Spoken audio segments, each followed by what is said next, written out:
Indonesia merupakan negara yang mayoritas penduduknya beragama Islam.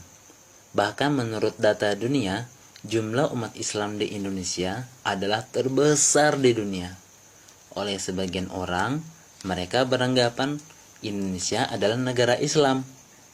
Tapi setelah menelusuri fakta yang ada, ternyata negara Indonesia yang mayoritas penduduknya Muslim ini bukan negara Islam. Nggak percaya? Mari kita melihat faktanya. Fakta pertama, Indonesia dideklarasikan pertama kalinya oleh seluruh bangsa Indonesia yang sepakat pada saat itu bahwa Indonesia bukan negara agama. Jadi bukan negara Islam, bukan juga negara Kristen, Hindu, Buddha, atau lainnya. Tetapi disepakati sebagai negara Pancasila dengan bersumber hukum kepada warisan penjajah Belanda yang disulap menjadi Undang-Undang Dasar 1945.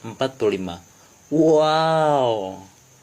Fakta kedua, pemimpinnya bergelar presiden dan hanya menguasai rakyat yang berada di atas petak kepulauan yang disebut negara Indonesia. Meskipun begitu, presiden bukanlah pemimpin Islam, walaupun presidennya sendiri seorang Muslim, sehingga presiden hanya berhak mengatur orang-orang Indonesia, bukan mengatur umat Islam. Buktinya, presiden tidak punya hak mengatur umat Islam yang ada di Singapura atau yang ada di Malaysia, padahal keduanya negara tetangga. Apalagi mau mengatur Muslim Rusia, Muslim Jepang, Muslim di Amerika, dan Muslim di belahan bumi lainnya. Jadi jelas, presiden itu pimpinannya negara Indonesia saja, bukan ulil amri selaku pemimpin agama Islam. Nggak percaya? Tanyakan saja ke Bapak Presiden. Pak Presiden, Bapak ini pimpinan negara atau ulil amrinya umat Islam? So, pasti jawabannya, oh, saya kepala negara Indonesia lah. Masa ulil amrinya umat Islam? Masih fakta yang sama. Tahu nggak kalau orang Katolik ditanya, pemimpin Anda siapa? Dia akan jawab, kalau pemimpin agama namanya Paus, kalau pemimpin negara ya presiden. Umat Islam giliran ditanya, pemimpin Anda siapa? Jawabnya apa yo?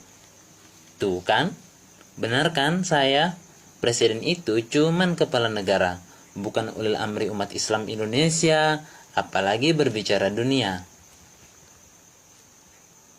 Fakta ketiga, menindaklanjuti fakta pertama bahwa Indonesia bukan negara agama manapun, maka Indonesia mencanangkan undang-undangnya atau aturan hidupnya berasaskan Pancasila, yaitu berdasarkan Undang-Undang Dasar 1945. Menurut sejarah, undang-undangan manusia tersebut berasal dari aturan para penjajah yang kemudian diadopsi menjadi bagian dari aturan negara Republik Indonesia. Itu artinya, negara Indonesia benar-benar berdiri di atas kaki sendiri, bukan di atas ajaran agama. Jadi jelas sekali loh, Indonesia ini memang bukan negara agama. Sehingga, jika ada undang-undang atau aturan-aturan tertentu yang bertolak belakang dengan ajaran agama, tetap menjadi hak negara, karena asas mereka adalah berdasarkan Undang-Undang Dasar 1945, bukan berdasarkan Taurat, Injil, apalagi Al-Quran. Tuh kan, saya benar lagi. Kalaupun ada undang-undang yang sesuai dengan isi kitab suci, tetap saja tidak bisa diartikan sebagai bagian dari Islam. Namanya juga bukan negara agama. Gimana sih? Kok nggak paham-paham juga? Fakta keempat, sistem yang digunakan adalah sistem demokrasi Pancasila. Sistem hidup yang digunakan menentukan gelar pemimpinnya. Kalau sistem kerajaan, gelar pemimpinnya raja atau ratu. Kalau kekaisaran, gelar pemimpinnya kaisar. Kalau Islam sendiri punya sistem, namanya kekhalifahan. Gelar pemimpinnya adalah khalifah. Nah, kalau Indonesia memeluk kepercayaan demokrasi Pancasila. Gelar pemimpinnya adalah presiden.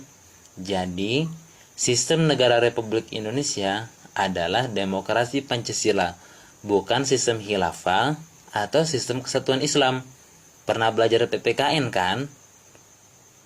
Dalam sistem demokrasi Pancasila, sebenarnya tidak ada kaitan sedikit pun dengan agama Islam.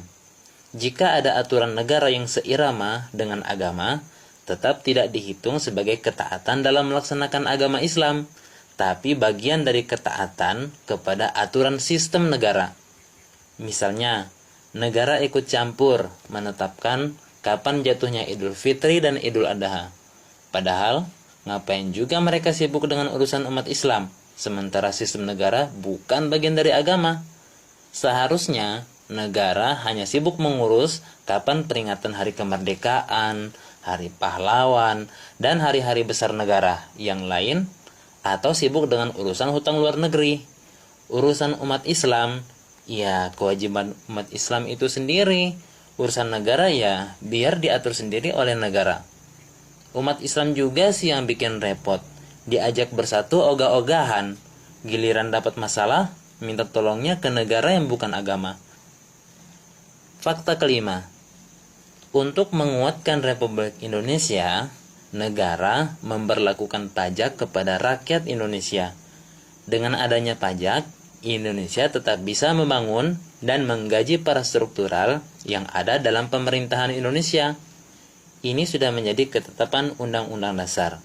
Sebab kalau tidak bayar pajak, bisa-bisa negara akan hancur karena sudah tidak bisa lagi membangun dan memberi gaji kepada pemerintahannya.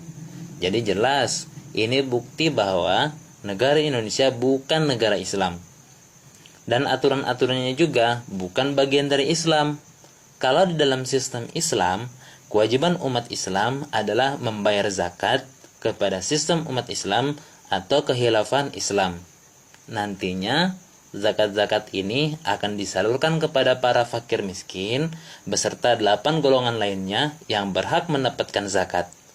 Selain itu, umat Islam wajib menyerahkan infak dari keuntungan hartanya ke Baitul Mal Kekhilafahan guna menguatkan Islam, membangun infrastruktur, dan menggaji pemerintah dalam struktural kekhilafan Islam.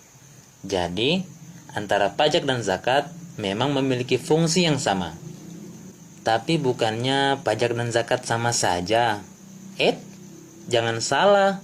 Memang fungsinya sama, tapi beda istilah. Perlu diketahui, nama menentukan nilai sesuatu.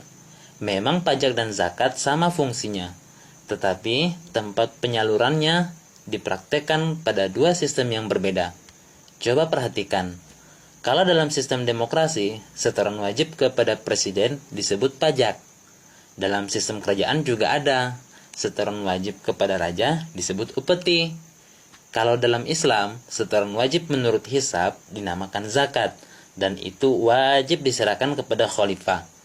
Ketiganya mempunyai fungsi yang sama, antara pajak, upeti, dan zakat. Namun, berbeda istilah karena pelaksanaannya pada sistem yang berbeda. Jadi jelas, pajak tidak bisa disamakan sebagai zakat. Membayar pajak adalah bentuk kebaikan kepada negara, sedangkan menunaikan zakat adalah kewajiban yang mendapatkan pahala di sisi Allah.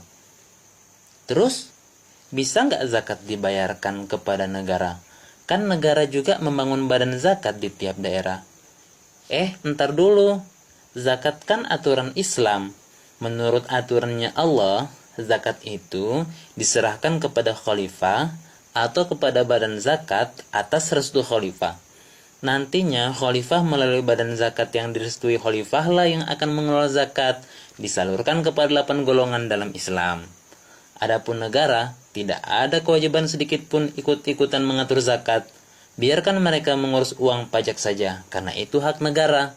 Dan biarkan umat Islam mengatur sendiri zakatnya melalui sistem khilafatul muslimin atau sistem kekhalifahan kaum muslimin. Jadi, zakat itu kepada sistem Islam, bukan kepada negara.